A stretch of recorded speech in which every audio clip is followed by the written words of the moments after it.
this morning. And yeah, and actually that's a great note for those just heard that recording in progress. We are recording our main session, but we are going to pause it at the Q&A portion so that we can keep it very intimate. We have such a conversation that I'm excited about, and I feel very privileged to get to be a fly on the wall in. But we encourage you to get involved, ask questions in the chat. I will be fielding them throughout. For those I don't know on the call, my name is Josh Goodfield. I am the Executive Director of VC Platform. We're a nonprofit organization that exists to accelerate the operators in venture capital. We have a community of over 2,000 amazing folks who strengthen the bonds that we do. We support portfolio companies, and all of us are here to become better leaders to the founders that we support. And so we're grateful, and I know many folks from the community invited their portfolio founders to listen to this, and we have lots of Velocity clients and friends on the line as well. Today's conversation is going to be a fantastic webinar as a part of a series that we're collaborating with Velocity on. This session, we are going to focus around how VCs and others can support founder health and self-care, but we're also going to dig into Vlad's story. For those who don't know Vlad, I'm going to leave Edward to properly introduce Vlad. But Vlad is the CEO of Webflow, which is a software I use probably more than Google at this point. It allows proud user, and I'm also a proud user of Velocity. And for those who have not used their services, I'm more than happy to facilitate the introduction to their amazing team. Kremi and folks from their team are on the line. I am coached by a coach at Velocity. It has been a game changer for me. For those who are interested in coaching from both for their own benefit and for the founders they support or their colleagues at their funds, would highly recommend it. As far as Edward, it's a privilege to introduce Edward. I feel so privileged that we get to do a lot of work with Edward. Edward has been coaching and advising startup founders, Fortune 500 executives, and political leaders for over 20 years. His client list includes many amazing folks from like Airtable, Clear, DoorDash, Harry's, Hinge, Masterclass, and as we'll learn today, Webflow. And so we invite you to put any Q&A in here. Although I'm sure these Zoom calls kind of we can reminisce about the pandemic. They are a great way to just cross many time zones. So please feel free to introduce yourself in the chat, say hello, tell us where you are, and looking forward to the conversation. I don't want to take up any more time, so I'll pass it over to the amazing Edward, and thank you for hosting this. Thanks, Josh. Appreciate you so much, and really appreciate our relationship with VC Platform. It has been an incredible community of people to get to know. We've been to some of their summits, I've spoken at some of their events, and these really are, the operators, the heart and soul of most of the top venture firms. And they're the folks that make these relationships happen with CEOs, and they provide all the support. So Vlad, so good to see you. I'm going to do a little introduction here. So I'm going to read your formal bio. Ooh, okay. Vlad Magdalin, we already discussed it's Magdalin, not Magdalin, which I would have thought it is co-founder and CEO of Webflow, a company that is leading the no-code movement and empowering millions to create for the web without having to code. Vlad was born in the USSR and immigrated to the United States as a refugee when he was 9 years old. Vlad studied computer science at Cal Poly in San Luis Obispo, as well as 3D animation and special effects at the Academy of Art in San Francisco. This mix of technical and creative disciplines helped him create Webflow, which brings the power of software engineering to designers through an intuitive visual interface. I'm going to skip down to the fun part because you have quite a bio. Vlad lives in the San Francisco Bay Area with his wife, 2 daughters, and a very energetic puppy. And despite many years of earnest pleading from the family and friends, he's known for never letting a good, aka terrible pun or dad joke go to waste. Vlad, it is my hope that we experience many of these dad jokes and terrible puns on today's session. Let's see. I don't know. Raising expectations. By the way, that one exactly. It sounds like that's a little outdated. The puppy is not a puppy anymore. We got a full-grown dog now. He's almost 4 years old, I think, or three and a half years. Okay. So it's what's your dog's name?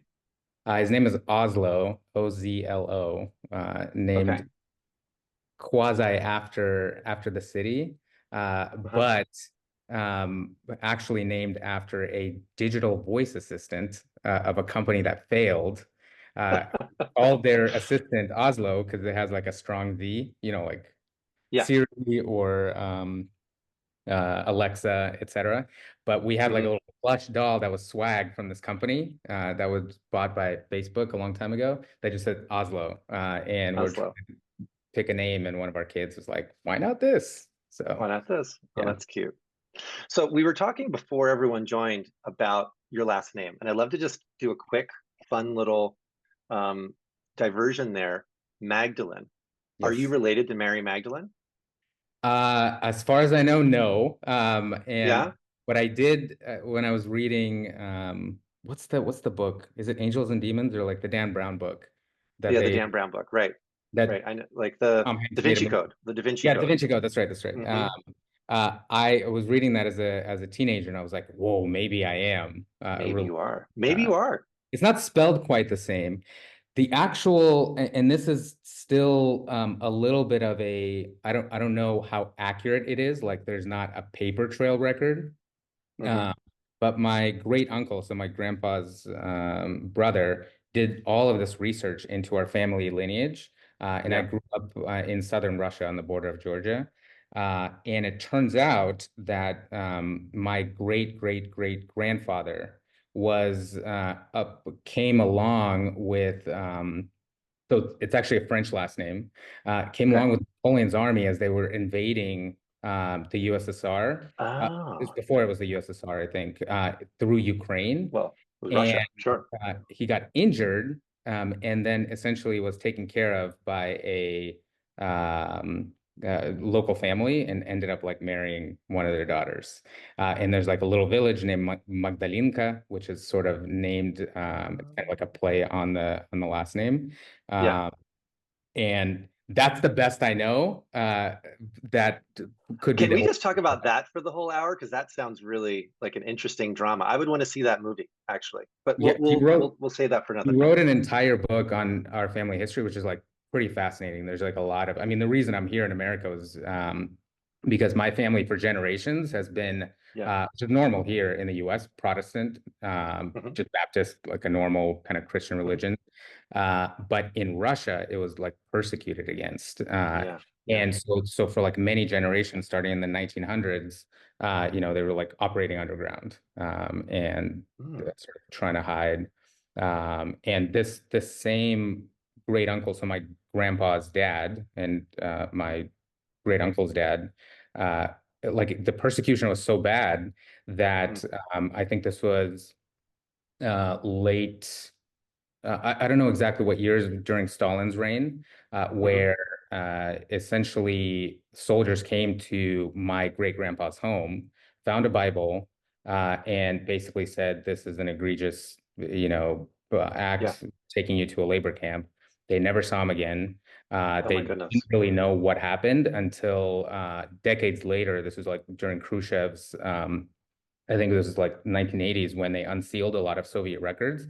Turns Hmm. out he was shot by firing squad the next day, like in the next village over. Like they were basically just, trying to get rid of anyone who believed in a higher power that's higher than the state.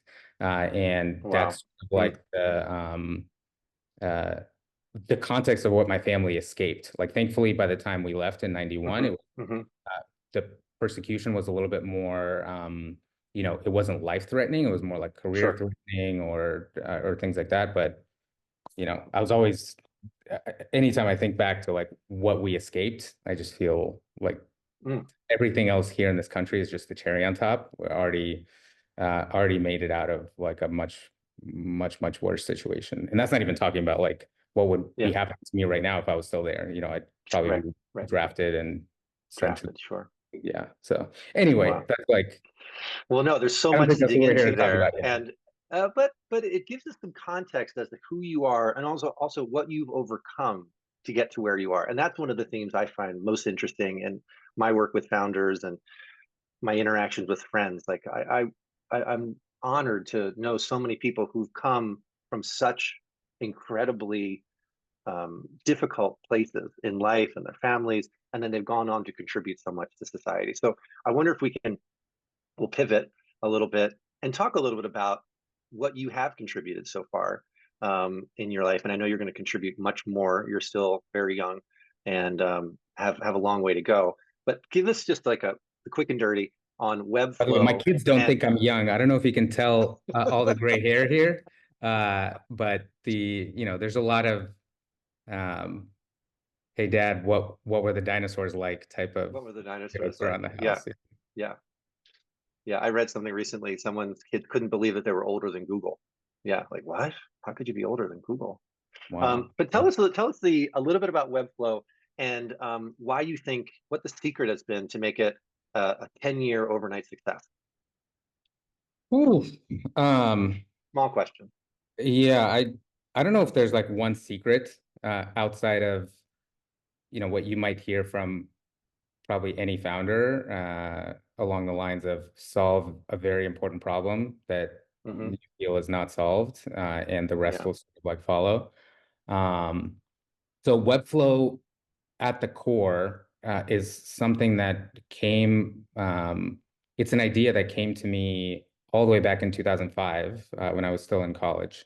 And I actually tried to start Webflow 3 different times with different co-founders before this last fourth time, hopefully last fourth time. It seems to be working. Hmm. Um, and the idea was always, you mentioned a little bit earlier that I studied computer science and then dropped out and then Hmm. wanted to go work at Pixar and like learn 3D animation tools.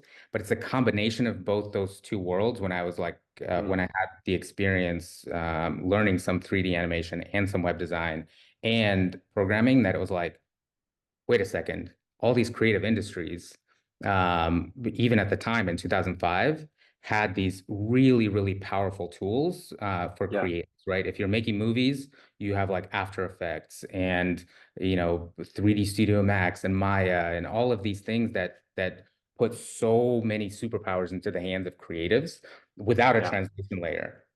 And in web design, it to like leverage probably the biggest medium humanity's ever created, more so than the movie screen, more so than the YouTube Hmm. rectangle. Um, it was like we're still in a world where if a designer or somebody creative has an idea, they have to Right. go find a programmer to like go Right. even figure out if they can make it real, right? So Right. that Or they have felt to learn to code. There's like this exactly, barrier, huge exactly. barrier. Yeah, Mm. and that was like the thing that was the breakthrough for me was that it used to be programmers at Pixar, people who were like Hmm. writing the software, doing the animation, but they weren't that great at Yeah. the animation. Like if you look at some of the original Pixar shorts, they're Yeah. really, really basic, right? Right. But because those programmers knew how to manipulate 3D space and write like matrix math and create a an engine that basically like they had to understand WebGL or OpenGL at the time, Hmm. and all these like 3D principles. Um, they were able to make that happen, but they realized very quickly that the vast, vast majority of creativity is in the like minds of other people, right? People who are like Right. sketching a cartoon, right, or trying to tell a Mm. story. Yeah. And they People who very couldn't quickly code. exactly. And they came to the Yeah. conclusion that, like, obviously, this shouldn't be a pipeline of somebody has an idea, somebody translates that idea into production, Hmm. and then, you go live or whatever. They made the brilliant, I think, and obvious assumption that it's better when the person who has the idea, like, brings it into reality. And it was just, like, weird to me that the web didn't have something like that. It kind of did for a while. It was called Dreamweaver in the late Yep. 90s I that remember had Dreamweaver. a similar kind of ethos around like, hey, you shouldn't have to learn how to code to bring things to the web. It was just like really badly executed. And then they got bought by Yeah. Adobe, and then it's sort of like Right. went. Right. Right. Right. Well, But let me ask you, like, over the course of building the company, um, all founders, Mhm. especially technical founders, need to stop being a technical founder, right? They need to stop coding, right? What was that transition like for you? A lot of the clients I've worked with who are in the middle of that transition, they're experiencing grief, Oh right? yeah, They're 100%. experiencing a certain change about how they define their value as as Mhm. a human being, as a leader in the company. Like, what am I going to do? Am I Yep. going to like do leadership management stuff? Like, that doesn't sound Yeah. Yeah. Yep. interesting. It doesn't sound of high value. I want to stay in the code base. I want to like, be coding Yep. on time, but then they know they can't. So what was that transition like for you? It was actually really tough, and I think I took too long Mm, to let go of hmm staying in the code. I was very proud of being the person who like wrote most of the application along with my co-founder. He did sort of all the back end, I did the front end. Um, but I think I should have leaned out much faster. But it's hmm always like, to me, it felt like when I think about the entire journey, there's all of these emotional waves of where you're trying to understand both your sense of confidence as a leader hmm or as a contributor, and your sense of like competence. Like, are you good at the thing that you're doing? And as a coder, I had both. I was like, I'm a Yeah. super competent engineer. I can get into the zone and like hmm get something out, and it's feels amazing. And therefore, I also had a bunch of confidence that I can Sure. do this. And then there was a sense of avoidance around, oh crap, like I don't know how to manage people. Uh, Better to sort of delay it for a while or see if somebody else can do it, or maybe I can delegate it. And that was just seeing that. I think there was kind of like especially for a team, a little bit of a tough year. Maybe this was, if trying to remember, like 2017, 2018, something like that. Yeah.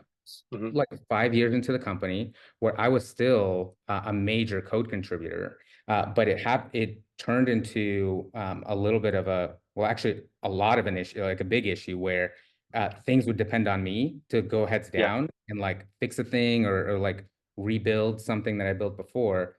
But because of my other responsibilities as CEO, Yeah. hiring, dealing with certain people issues, et cetera, I would be distracted. Therefore, I couldn't actually, like, the team was disappointed in that Yep. you're saying you don't want to let You're go, by and yet you definition the can't, yeah, bottleneck. yeah, and yet you can't actually deliver Yeah. what you say you can deliver because you're distracted. We understand why, but it's like you gotta decide. So at some point, it was kind of forced on me, to be honest, where Okay. I had a few conversations with both, and we didn't have a board at the time. Right. It was more by internal folks where Yeah. it was, all right, you got to pick like your last project, your last big contribution that you'll be proud of. And that was like my big final magnum opus code wise. And after that, I was hmm peace out. So And the team staged an intervention. more or They less, basically yeah, said, it's, okay, it's we want you to essentially lead the like, company, not yeah, be in the code exactly. base for half the week.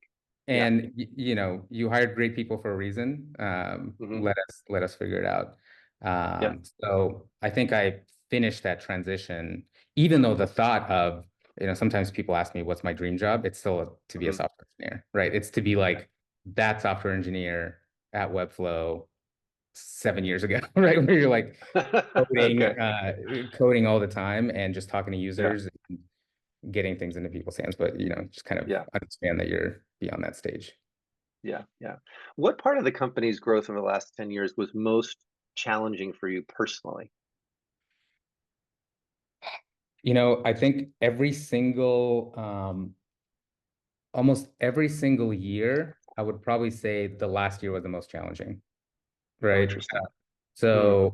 But it kind of has gone in waves. Is that recency bias or is that like I it think just it's a gets little more bit and of more recency challenging? bias, but it's also Mm. this like confidence and competence question, right? Uh-huh. You're always as CEO at the edge of figuring things out that you've never figured out. There's usually Yeah. nobody at the company that is set up to figure it out, and you're kind of riding that threshold of, okay, how do I build up my competence and therefore my Yeah. confidence? And right now, I'm almost always like 90% of the time in like my zone of discomfort in terms of competence, at least. I think I've gotten a lot better at confidence of knowing that, hey, I have like a 12-year track record of figuring things out that I thought I could never Yeah. figure. Um, but That's interesting. A lot of founders are much more competent than they are confident. I go in waves. I In think, my experience. yeah, Others are so confident, or they have no confidence whatsoever. That's a right. different story. But the really quality founders that we work with, yourself included, Yeah. they often have confidence that far exceeds their confidence. I think it's, And the Go ahead. Sorry. yeah, no, go ahead. No, I was going to say that in some ways, their self-care routine, which we'll get into here in a minute, has a little bit to do with how they feel about themselves. Yeah, I think that the confidence aspect is usually, I found, to be the thing that can actually both benefit or hurt the most amount of things, right? If you Mm, don't have a high sense of confidence that we'll figure it out, or I have what it takes to kind of figure out an issue or go yeah. lead to the next stage of company growth, et cetera. Um, I've found that I've had to manufacture some confidence sometimes Hmm. around like leaning back to, hey, I've been able to do this before. But in the moment, sometimes it feels like even if you layer in this exuberant optimism around like everything will work out, you still in the day-to-day moments, you're like, crap, I've never dealt with a situation like this. Yeah. It can take you, can kind of take you for a loop, if that's an expression. Hmm. I think actually, now that I think about your question again, I sort of think so when Webflow got started this fourth time, I had two very young kids. One was less than 1 year. She was, I think, 11 months, and one was just shy of 3 years old. And when I've sort of like tracked the phases of the company with Hmm. almost like the kinds of trials and tribulations and joys that you go through as a parent, where Yeah. the first year was just like, one of my daughters in the first year had severe health issues where we were really Mm, worried, what was going to happen. Same thing with the first year of the company, where it's like, crap, we don't have any money. We have to figure out how to do a Kickstarter or raise some funds or borrow money, etc. And then there was almost like this, you know, Goldilocks period when the company was when we got to cash flow break even in 2015. Like we weren't able to raise additional funds, so we're like, we got to get to break even so that we're in sure. control of our own destiny. But between that, when the company was maybe like 3 to 6 years old, it's almost like a 3 to 6 year old kid. It was like learning to Hmm. talk, being a person, expressing their own Yeah. personality and saying a lot of funny things because you kind of learn there's a lot of joy. And even though it's hard, you have to like, Yeah. uh, uh, you know, train them how to do things, Sure. fill And in the they're blank. just sponge. They're just absorbing everything. Yeah, exactly. So the company had that, if I remember correctly, like that 3 year period felt like, Hmm. we're still growing, but it's still hard because we have, Hmm. responsibilities. We have more and more customers. Things are failing in some areas, but it felt like we were in that 3 to 6 period of Yeah. being. And then I think right now, so my kids are both teenagers now, two I girls, can see and where you're one, going with this. yeah, one I'm about to start to teach how to drive a stick shift Yeah. in a few months. When she gets her permit. And it sort of feels like the company is at similar stages where, Hmm. we're much bigger now. There are Yeah. many, we have to essentially get to growth levels that are, we're generating more in incremental revenue in 1 year than we kind of were able to make in the first like 7, 8 years of the company, right? So it's a Sure. massive, like creating new companies in terms of both revenue scale and impact and customer count, et cetera. But that also comes with a lot of like challenges. You have to hire Hmm. new leaders. You have to help navigate the team through a lot of change. So it feels like the teenage period. It's not Yeah. quite angsty, but there's like the company's learning how to become an adult. Yeah. Yeah. That sets us up for Mm. ideally to be a That's an generation awkward, maybe decades. Yeah. an awkward transition. Yeah. Yeah. Let me ask you, well, one thing I wanted to double click. I really like your what you said about confidence and competence, and I like to say that I think I got that from um, you potentially.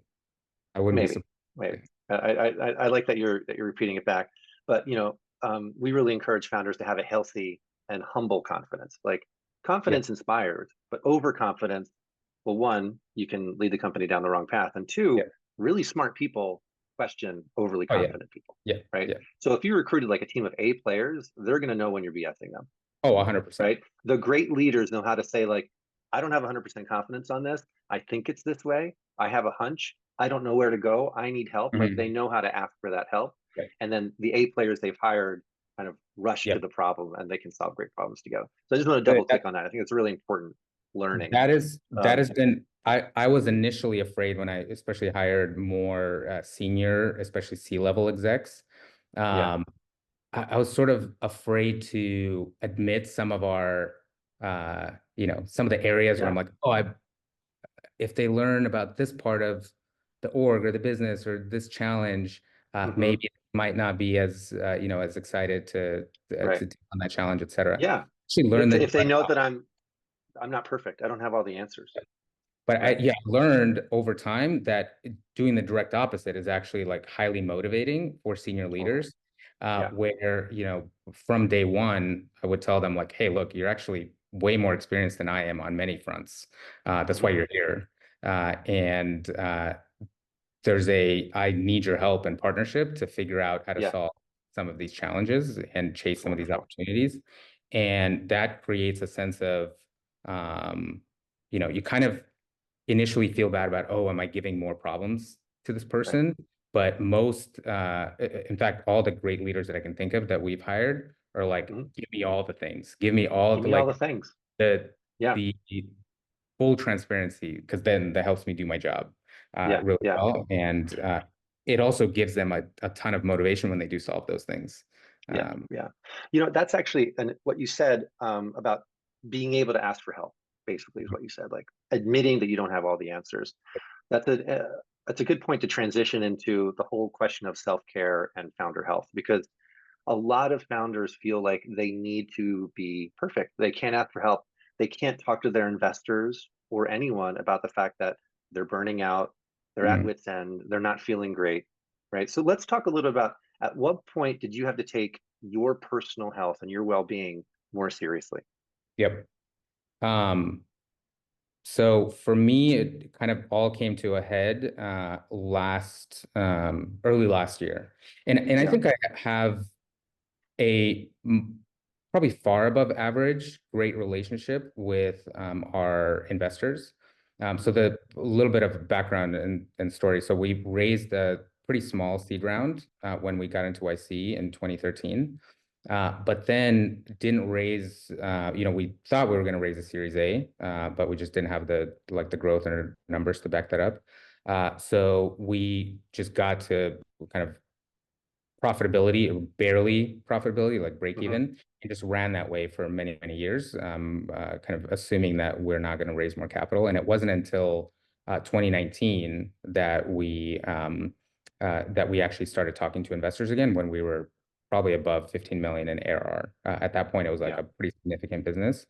But that gave us the ability to be pretty selective about the partners that we chose. Hmm. And I took the step because I was, very nervous about bringing on venture partners that were like growth at all costs, like just grow the business, go enterprise, Yeah. like to Hmm. shift, all the things you hear Yeah. around investors just optimizing for financial returns, et cetera. And it was actually Arun from Excel who brought up the idea. So what Webflow is inspired by this talk called Inventing on Principle, Hmm. which is great. You can Google it. It's such a literally, I saw that video and like the next day put in my notice, add into it to start Webflow again. But a core tenet of that talk is like, why do you do the work that you do? Sure. And Arun brought the idea of like, hey, if you're so worried about kind of a long-term alignment, why don't we create a social contract before we even talk about like financial Hmm. terms, like a social contract around like what you value, what the company values, what I value as an investor, Hmm. um, and created the social contract. We called it investing on principle. Um, Oh, this is that exciting. outlined We've never that talked about this.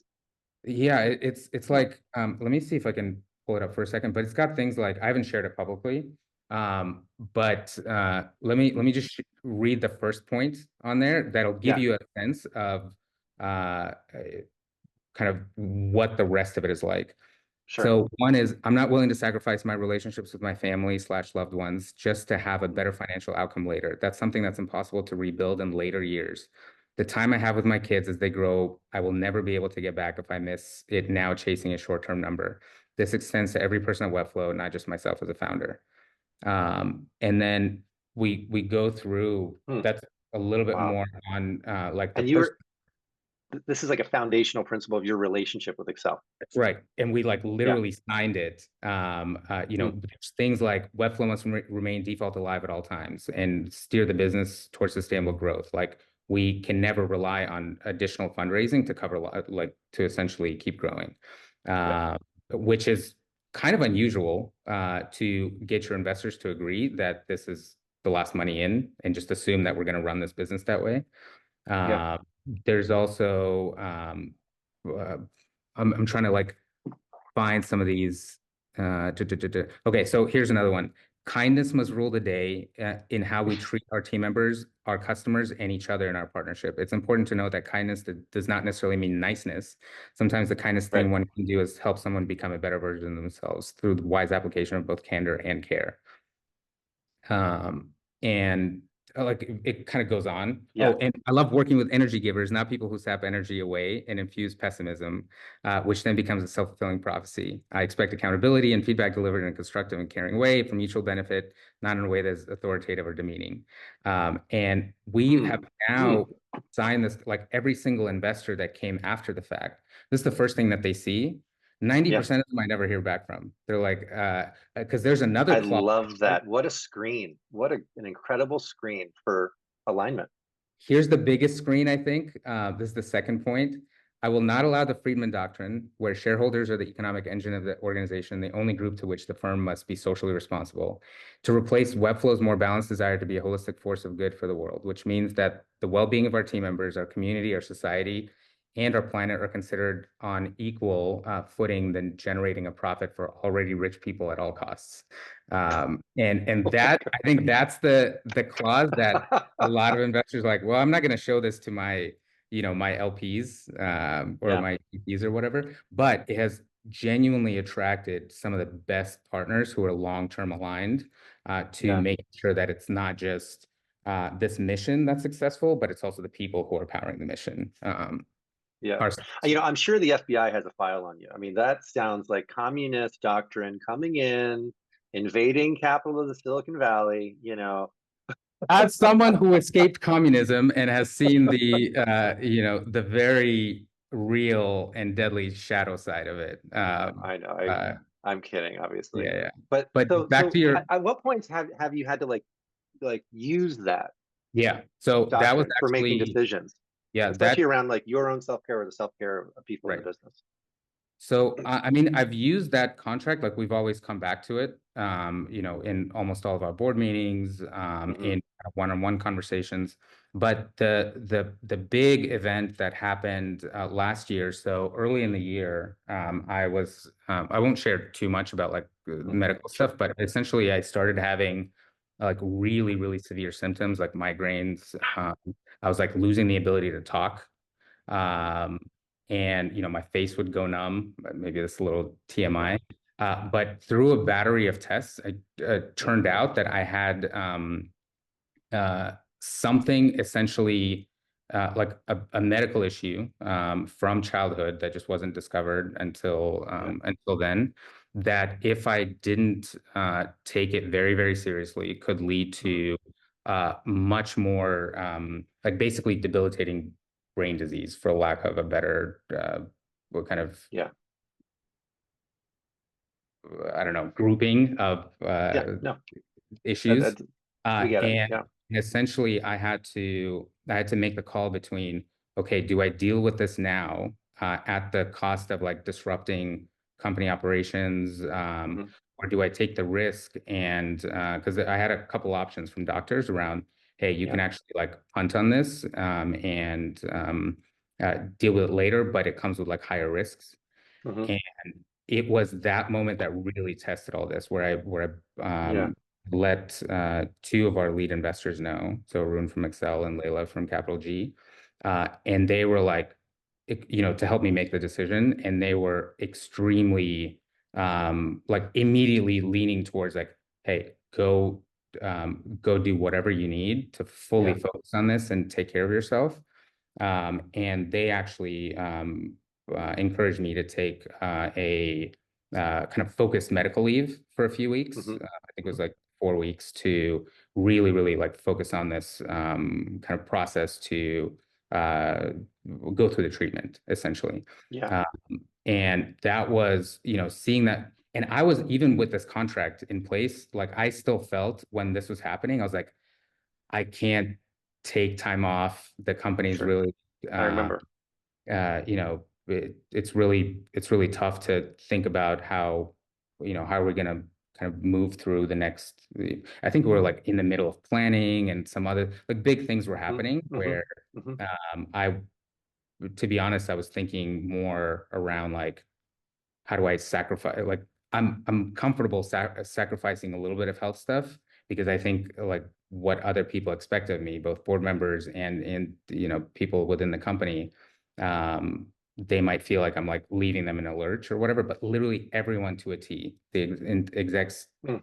the exec team, my chief of staff, our board members were like, dude, go take care of Yeah. yourself. Like, there's nothing more important, because if you don't, then, and I didn't even hear language from them around like, it's better for the company, or we're going to have, if Right. you, even the positive stuff that if you take care of yourself and you're in a healthier place, like the company will be better off. I didn't even hear that from Hmm. them. It was mostly uh, care about me as a human, right? And we'll figure that out. And I'm lucky in that we had a COO, our Hmm. chief operating officer, who had started maybe 6 months before that, who raised her hand and said, like, look, I'll take on interim Sure. responsibility. We'll figure things out. And that's when I really, up until then, I was kind of doing, I'll work out here and there. Yeah. I'll go in waves between being serious about some kind of health practice and then reverting back when I felt better. But after that, I was like, all right, this has to become the number one priority. That even, when I think about work, family, and health, like I Yeah. can't be there for my family or for work No. if I don't have my health. So I really started to change everything about how I approached my health. And for a while, it was just like literally management of like the treatment, right? You had to like Yeah. measure the time. You had to like Hmm. uh, do tests every couple of days, go give Yeah. blood every couple of Now, days. now your situation is extremely unique and acute, and it started in childhood. And I think we discussed it was probably exacerbated by the stress of That's right. running the company, Yep. right? Yep. And by and the and and age, like I think the combination of everything going Mhm. on at the company, which is like, there's always stress, Yeah. but the according to my doctors, the age thing, as I got older, it's sort of the stress combined with age, Yeah. started manifesting more of these Yeah. symptoms. Yeah. Yeah. So there's actually a great question in the chat right now, which anticipates the next question I was going to ask you. So I'll just ask it. Kiara asks, how do you motivate people who are at the top of their game to be proactive about self-care before they start suffering in some way? Like, how do we make sure people are being preventative in their Hmm. self-care routines as opposed to, oh, things are falling apart. I'm Hmm. burning out. I haven't worked out in 3 months. Like, Yeah. how do you as a leader, right, motivate your team? And how can an investor Yeah. motivate their founders to start taking this stuff seriously before there's a problem? Yeah. So one thing I do now, which is actually inspired by something that people did for me, in that Hmm. tough moment, is kind of asking, how are you really? Like, what's really, How are you really? yeah, exactly. Yeah.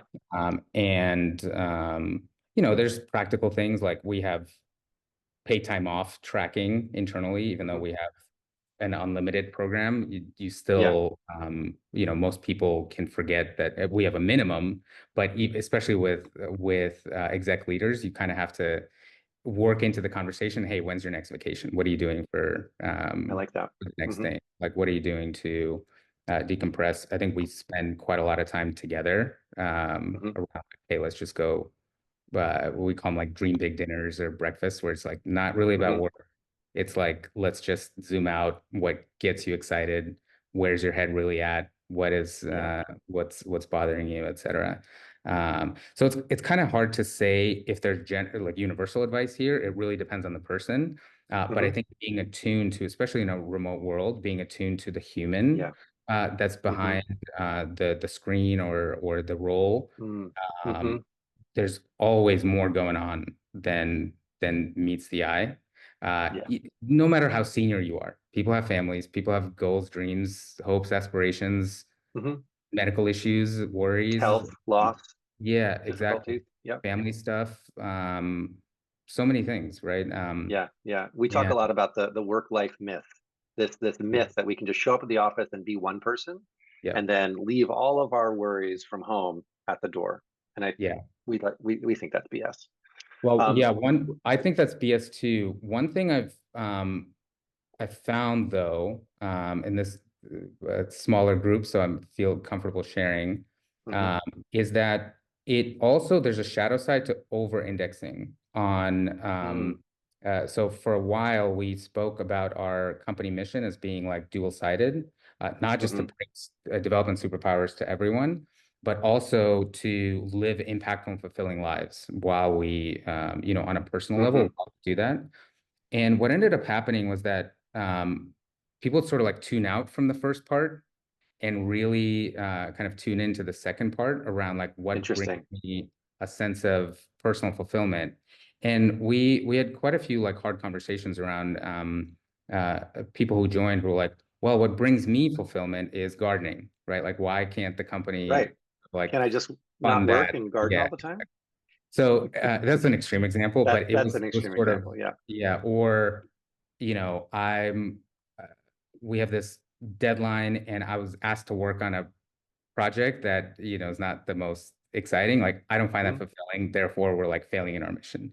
So it's like mm, that sort of shadow side where at the end we right. just decided, hey, actually our core mission is our core mission. Everything else Mhm, is in service of that. And we just have to find ways to talk about it in balance, right? And integration yeah.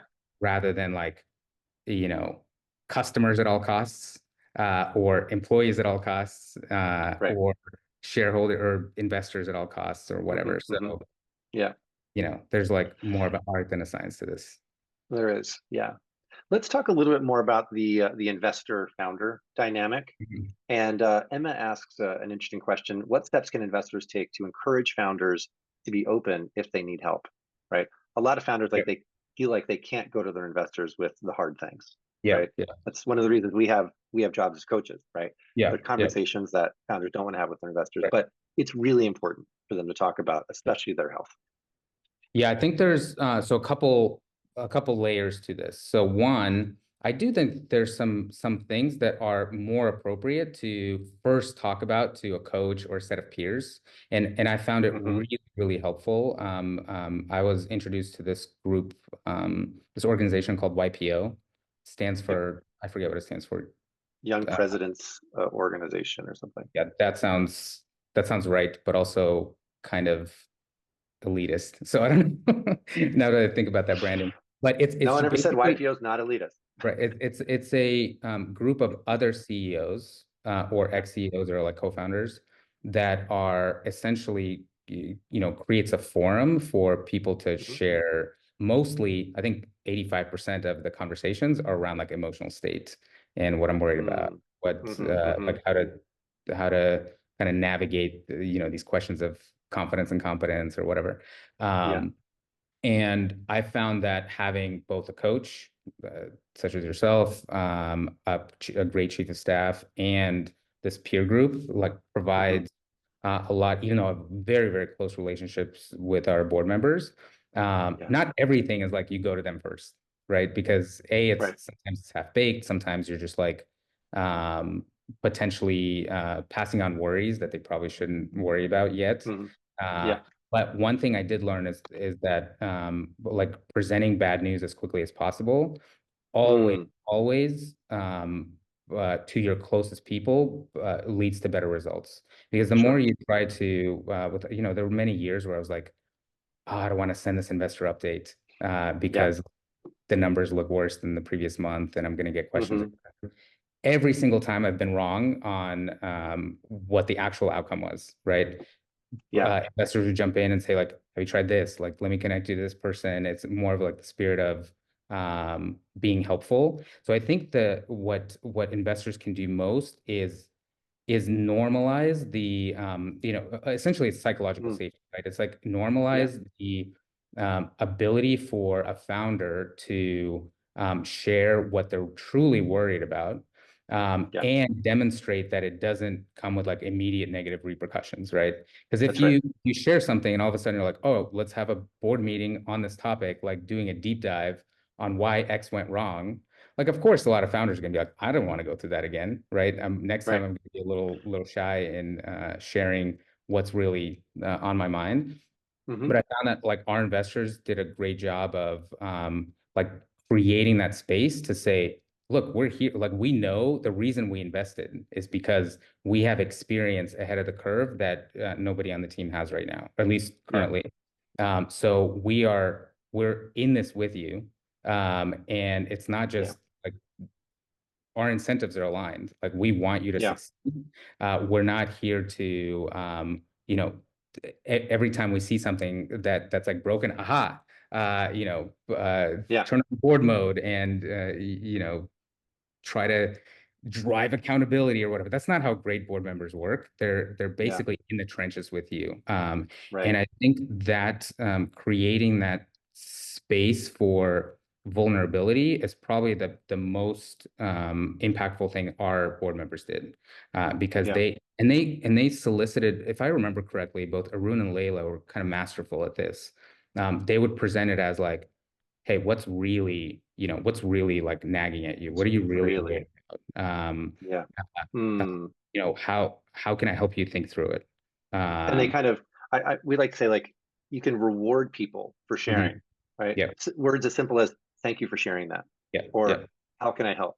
right. Right? Tell me more. Being I curious think that about it, how can I as opposed help? to "Are you kidding?" Yeah, What? yeah, yeah, No, tell me yeah. more. You were about to say, how can I Yeah, the help?" how can Maybe I it's not help thing helpful. is, well, that one is sort of, it's kind of become a little bit cliche now, right? Okay. I just want to be like investors will always say, how can I be helpful? Et Yeah. cetera. I think that is you know, kind of a empty, let me know how I can help type of thing. Hmm. I Yeah. found, I'm not saying it's always empty. I know it's Mhm. like a genuine offer, but I found that when our investors come to me and say, hey, what are the top three things you're worried about? Um, Mm. Hmm. Help me, let's talk through them, and Yeah. brainstorm. Maybe, and more often than not, we walk away with like, hey, two of those three things actually shouldn't be worried about at all. Right. This other thing, They here's can normalize that. Oh, you're worried about that? No, everybody goes yeah, through that. exactly, That's normal. exactly. Yeah. There's of course, I don't run to my board members every time I have like a, some issue that I think is going to lead to bad news. Like we go try to Hmm. figure out how to make it better Yeah. before we like bring in reinforcements essentially. Yeah. Um, I definitely have found that trying to sort of withhold information when you like know that something's off, and then you're just Hmm. kind of like trying to couch it in different ways to make it more put a more positive spin on it or whatever, almost always backfires. Not in the way that like board members are upset, but in a way Right. that, hey, we could have gotten help much sooner, right? Like, or you Yeah. should have faced this reality sooner because it just like Yep. would make everyone's All life easier. big problems were at one point small problems, Exactly. right? That's it. So we're going to transition here in a second. I realized we went a little bit long in this phase, and Josh likes to stop the recording, and then people can ask more questions. We're back to recording just to say goodbye. Vlad, I want to thank you so much for your time. This has been really an exquisite conversation. I've enjoyed working with you so much over the last year plus, I and wish I could say we're the so same. excited. I'm kidding. You're getting Hey, those jokes in, right? this is Right? our Yes, I love it. coaching The relationship. banter's good. I wanted to thank everyone, let everyone know that actually the next installment in this series will be at the end of March. I think it's March 26th, I believe. It's Tuesday the 26th. And we'll be actually talking about how investors can support founders who have families, because a lot of founders are going through that process. I also want to let everyone know that we have a partnership with a great organization called Modern Elder Academy, and they've offered everyone who's listening today a 15% discount on their retreat. So they've got a retreat center in Santa Fe, New Mexico that's coming online in the next few months, and they have one in Baja. Some of our coaches have gone there. I'm going in April, and it's a great place to learn. It's a great place to reflect, and it's a great place to recharge. So it's Modern Elder Academy, and I believe the discount code is VEL15 or Velocity 15. So there it is. It's in the chat. VEL15, all caps. Vlad, thank you so much. This has been really special. And Josh, thank you so much. We're going to let everyone go, but see you on the next one. It's been a pleasure. It's been an honor. By the way, I think my kids are now going to call me a modern elder if they see this. I hope they do. Yeah. I really hope they do. All right. Thank Thanks, you, everyone. Edward. Bye-bye. Thanks, everyone. Bye.